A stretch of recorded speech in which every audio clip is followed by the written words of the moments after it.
Welcome back to WKYT. The Never Alone Nick Rucker Foundation is hosting an event tomorrow to bring awareness to fentanyl poisoning in Kentucky. It's the third year for the event. Here to tell us more about it is Angela Parkerson. Thanks for coming in and talking to us today. Thank you for having me. Tell us first about your organization and how it got started.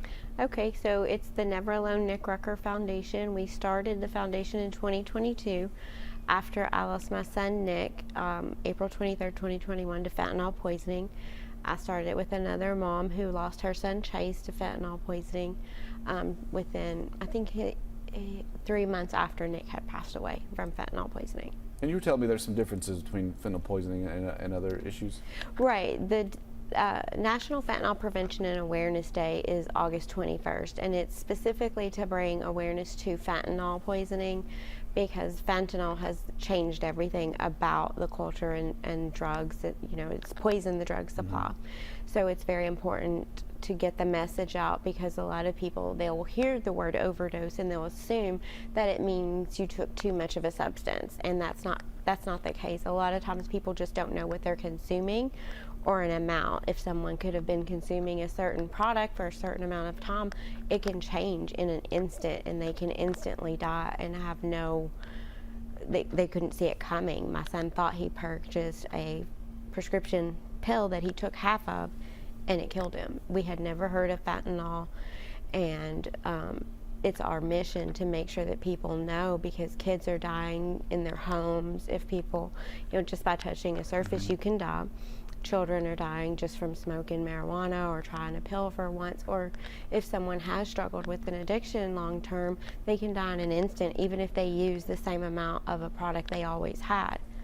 So it's changed the landscape of everything, and it's taken away time for recovery because anymore you don't get that second chance. My son never got a chance to recover or hear about this, so it's something that we take to heart, and we want to help people. We want to honor their loved ones and make other people aware so they don't find out about fentanyl poisoning the way we did. So they don't have to go through the same thing that you all did. Wow.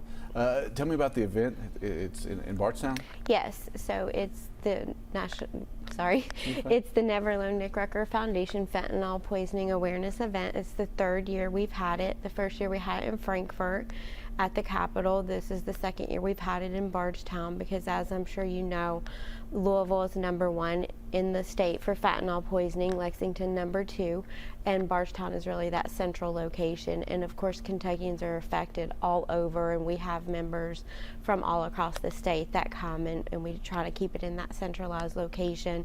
We'll have resources, people speaking from recovery, we'll have the DEA there, other parents, and we'll have over 500 of what we call angel signs, which are pictures of people who've lost their lives to fentanyl or other substances as well.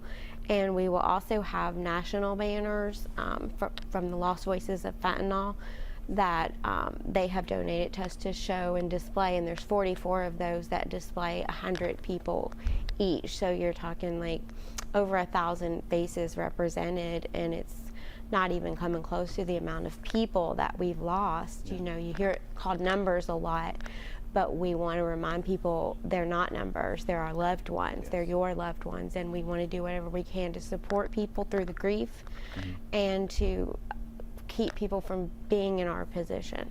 Thank you so much for coming and talking to us. Thank you for having me. A lot of good having me. resources for people. Thank you so much.